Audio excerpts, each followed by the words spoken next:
बोधकथा. एका गावात एक ज्योतिषी राहत असे. हुशार पण गरीब होता. त्याचा ज्योतिषाचा अभ्यास इतका दांडगा होता की त्याच्या गणिताप्रमाणेच जणू नियती घडवलेली असावी. पण नशीब कोणाला कुठे घेऊन जाईल त्याचा नेम नाही.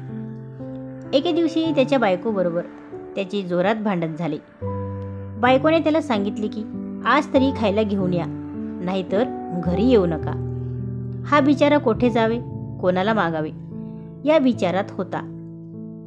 तितक्यात त्याला सुचले की या देशाच्या राजाकडे जावे आणि त्याला भविष्य सांगावे. तो खुश झाला तर आपले दिवस चांगले येतील, किमान काही दक्षिणा तरी पदरी पडेल या आशेने तो दरबारात गेला. राजाने सगळी विचारपूस केली आणि त्याला भविष्य सांगायला सांगितले. ज्योतिषाने गणित मांडले आणि त्याचा चेहरा एकदम पडला. राजा अचंबित झाला. आता हसत मुखाने भविष्याविषयी बोलणारा हा माणूस एकदम का उदास झाला. त्याने आदेश दिला की जे आहे ते खरे सांग. त्याने सांगितले की राजा येत्या काही दिवसात तू मरणार आहेस. हे ऐकून राजाची बोबडी वळली आणि त्याने त्या ज्योतिषाला अंधार कोठडीत टाकायला सांगितले. मदत राहिली बाजूला, पण नशिबी अंधार कोठडी आली.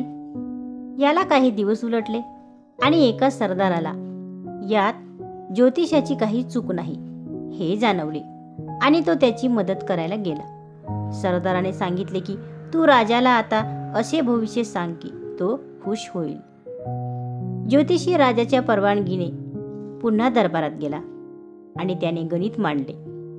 त्याने राजाला सांगितले की राजा, मला तुझा आणि तुझ्या राज्याचा उज्ज्वल भविष्यकाळ दिसत आहे.